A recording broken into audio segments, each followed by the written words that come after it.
Bonjour et bienvenue chères naturo-créatrices dans la maison des druidesses du monde de la Terre. Alors on va poursuivre avec la cure de purification après avoir parlé des déchets, de leurs origines, de comment le corps s'encrasse. On avait évoqué le fait que les déchets étaient naturels puisque nous sommes des êtres de vie, des êtres de mouvement, donc chacune de nos cellules travaille et parce qu'elle travaille, elle produit également des déchets. Donc on avait énuméré ces processus, on avait développé chacun des types de déchets avec leur nature, leur origine et les chemins qu'ils suivent pour pouvoir être éliminés. On avait également abordé toutes les voies d'élimination, la dérivation possible d'une voie à l'autre. On avait parlé de ces fameux transferts morbides et puis enfin on avait expliqué le phénomène de seuil de tolérance qui est un phénomène très individuel. Alors maintenant que l'on a débroussaillé tout ce processus-là d'encrassement, de ce qui peut encrasser l'organisme, de comment faire pour pouvoir globalement comprendre les processus d'élimination, nous allons voir à présent comment on peut donner ce fameux coup de pouce à notre corps pour lui permettre de se libérer des excès de toxiques, des excès de déchets et ce sont bien sûr ces excès qui développent un encrassement avec toutes les conséquences que l'on peut imaginer de cet encrassement dès lors qu'il est plus ou moins important ou de plus ou moins durable. Alors c'est parti pour ce nouvel enseignement, donc j'acquiers les principes clés de la purification. Donc la cure de purification, elle a lieu en 3 temps. On parle aussi en naturopathie traditionnelle de la cure de désintoxication ou la cure détox. Je préfère le mot purification puisqu'ici, on va faire appel certes à tout un tas d'outils naturels spécifiques de l'élimination des déchets physiques dans le monde de la Terre, mais vous verrez que nous allons pouvoir adjoindre des processus également sur le monde, dans le monde du feu, dans le monde de l'eau et de l'air, pour éliminer les scories, les petites émotions négatives, les énergies un peu trop basses, voire même des pensées qui sont délétères, qui sont très, très polluantes. Voilà, nous avons donc également des actions qui ont lieu dans les autres mondes et qui vont avoir un processus similaire de débarrasser l'organisme de ces énergies basses, énergies au sens très large, puisqu'on le sait maintenant que tout est énergie, ou presque, puisque nous sommes à 99,999% constitués d'énergie et d'information. Je vous renvoie donc aux différents enseignements dans la maison, dans le module de préparation si vous n'avez pas encore eu ces notions. Donc cette fameuse cure de purification dont on va parler aujourd'hui, on va se concentrer uniquement dans le monde de la Terre. Ça veut dire qu'on va parler des toxiques générés ou ingérés par l'organisme et donc par le corps physique. Donc qui dit corps physique dit bien évidemment les humeurs. On va parler justement de l'encrassement de ces humeurs et surtout comment vous allez pouvoir bien nettoyer ces humeurs pour permettre justement à ces humeurs d'être le plus sain possible et de pouvoir être un fleuve nourricier tout autant qu'un système de tout à l'égout pour évacuer les déchets de nos cellules. Donc ces humeurs vont être nettoyées à partir de trois piliers majeurs qui sont les grands axes d'action de la cure de purification. Mais avant même de pouvoir entrer dans ce type de cure, il va falloir d'abord vérifier si vous n'avez pas de dysbiose. On a dit que l'intestin était un des gros pourvoyeurs de déchets, c'est-à-dire au même titre que le système nerveux donc le reste du temps, c'est l'activité normale qui va générer des déchets, mais le tube digestif est un des gros pourvoyeurs de déchets. Et lorsqu'il y a une dysbiose, je ne vous raconte pas la quantité de déchets astronomiques qui repassent dans l'organisme et les effets secondaires ou les effets délétères, je dirais même, qui sont quand même très conséquents. Donc c'est totalement c'est une forme de perte de temps, j'ai envie de dire, de commencer une cure détox sans penser à refaire sa flore intestinale, de retravailler son microbiote si vous n'avez pas une bonne flore, bien évidemment, si vous êtes en dysbiose.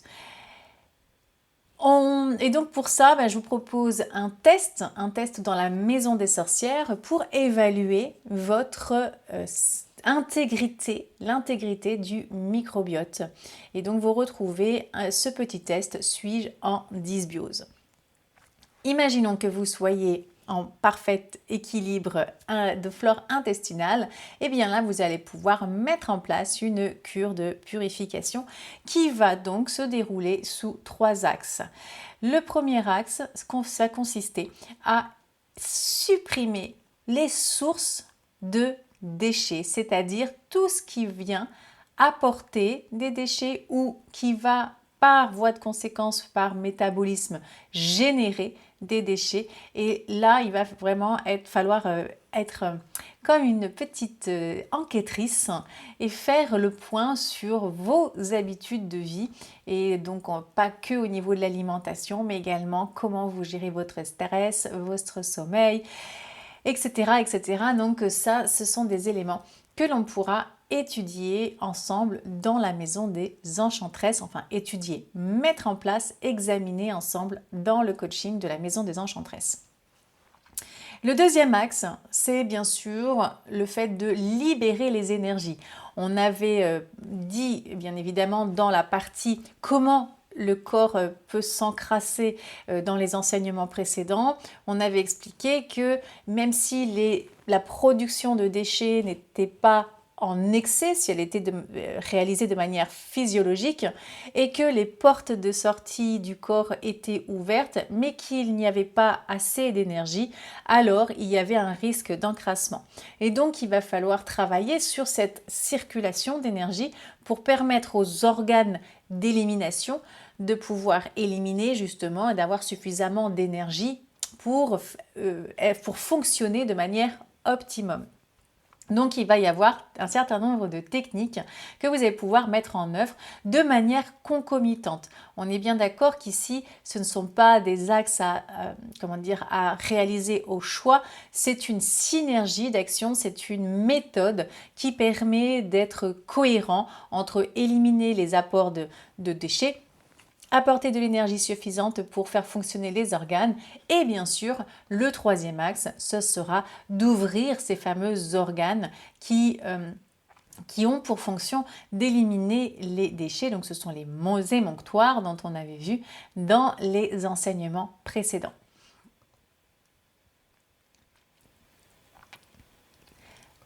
Alors voilà, donc dans la catégorie supprimer les surcharges. Ici, on va penser tout de suite, bien sûr, à l'alimentation et moi, j'aime bien proposer principalement quand on commence, de s'adonner à l'alimentation hypotoxique ou à la diététique. Donc la diététique, ça va regrouper tous les modes d'alimentation de type plus ou moins restrictif en allant de la simple éviction d'un certain type d'aliments jusqu'à carrément l'éviction de tous les aliments dans le cadre du jeûne. Donc tout ça, vous voyez, il y a quand même une marge entre j'enlève 1 ou 2 aliments et j'enlève tout. Et donc tous les modes dans cette rubrique qui sont plus ou moins en restriction, c'est de la diététique et sinon c'est de l'alimentation hypotoxique ou l'alimentation naturo-créatrice si vous préférez.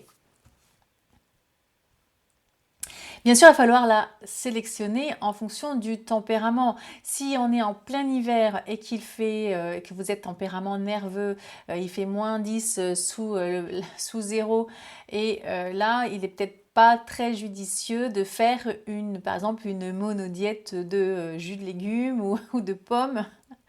Vous risquez d'avoir une perte de vitalité plus qu'autre chose, puisque évidemment vous allez vous refroidir énormément. Donc vous voyez, il y a de la cohérence à avoir, donc ça va dépendre des tendances du tempérament, de votre tempérament d'une part, et aussi de l'état de votre batterie au moment où vous allez faire la cure. Donc encore une fois, je le répète, si vous êtes fatigué, si vous sentez que vous avez les paupières qui tombent, vous avez du mal à tenir vos yeux ouverts ou que vous vous traînez pour le moindre chose, eh bien, je vous recommande vivement d'aller dans le monde du feu pour vous revitaliser et d'aller aussi vous intéresser à l'alimentation vivante pour apporter de l'énergie, parce qu'il va falloir d'abord gonfler les batteries pour pouvoir permettre à vos organes de bien éliminer derrière et donc éviter de gaspiller le peu d'énergie qu'il vous reste, ou tout au moins ce que vous avez réussi à économiser jusque-là. Donc ici, va falloir faire attention au tempérament et bien sûr le milieu de vie et les contraintes de vie de chacune, hein. Donc en fonction de si vous avez des enfants, pas d'enfants, vous travaillez, vous êtes en extérieur, vous avez un travail actif, vous êtes plutôt sédentaire, mais vous avez beaucoup de déplacements avec de l'hôtel, du restaurant.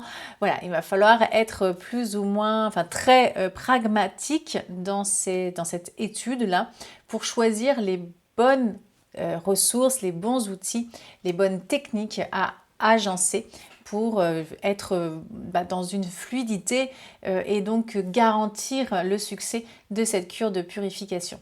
Dans l'idéal, vous avez un moment pour vous uniquement pour ça et vous ne faites rien d'autre, mais bon, nous ne sommes pas dans un monde idéal, alors nous nous adaptons, bien sûr. Et ensuite, eh bien, vous allez pouvoir orienter, donc dans le cadre de l'alimentation hypotoxique par exemple, orienter le choix des aliments, bien sûr, aussi selon votre capacité digestive et les déchets qui sont produits. Par exemple, si vous avez tendance à pas très bien digérer les protéines animales, prenons cet exemple, et que dans toutes ces protéines animales, eh bien, vous êtes un tempérament acide et vous aviez l'habitude de consommer de la viande rouge, et bien là, comme cette viande rouge, on le verra, est un gros pourvoyeur d'acides, comme les acides, c'est le déchet que vous voulez éliminer, et bien naturellement, en termes de suppression des surcharges, vous allez pendant un temps, le temps de cette cure, et bien arrêter de consommer cette viande rouge. Peut-être que vous la remplacerez par d'autres types de viande moins toxiques, et encore que je pense que voilà, en termes de cure, enlever de la viande sur quelque temps, si vous mangez de la viande, eh bien ça peut être une bonne chose pour alléger votre organisme. Donc il y a aussi le fait, donc en termes de restriction, eh bien un gain d'énergie qui est obtenu grâce justement à la réduction de la digestion. Plus vous réduisez votre alimentation, moins vous avez besoin de digérer. C'est QFD, donc si moins vous avez besoin de digérer, moins vous dépensez d'énergie dans votre digestion. Et ça, c'est une bonne nouvelle parce que ça veut dire que cette énergie économisée va permettre d'être recentrée sur l'activité d'élimination, de nettoyage, de réparation de l'organisme. Et ça, c'est l'homéostasie qui va s'en occuper de base, mais on va pouvoir mettre un petit coup de pouce avec des techniques justement de libération de l'énergie créatrice. Alors, pour réduire l'alimentation, vous avez plusieurs axes encore. Donc, vous pouvez réduire soit de manière quantitative. Donc ici, ça va être vraiment de réduire le volume de nutriments, d'aliments que vous allez absorber pour bien sûr réduire eh bien, la digestion. Mais vous pouvez également opter pour un changement qualitatif avec des aliments beaucoup plus digestes que ce que vous preniez jusqu'à présent. Et voilà, vous avez le même volume, vous mangez à votre faim, il n'y a pas de... Voilà, mais par contre, eh bien, vous enlevez certains types d'aliments qui sont très encrassants et ce qui va vous permettre eh bien, d'économiser sur la digestion puisque de toute façon il y aura moins de déchets à gérer et en plus la digestion va durer moins longtemps.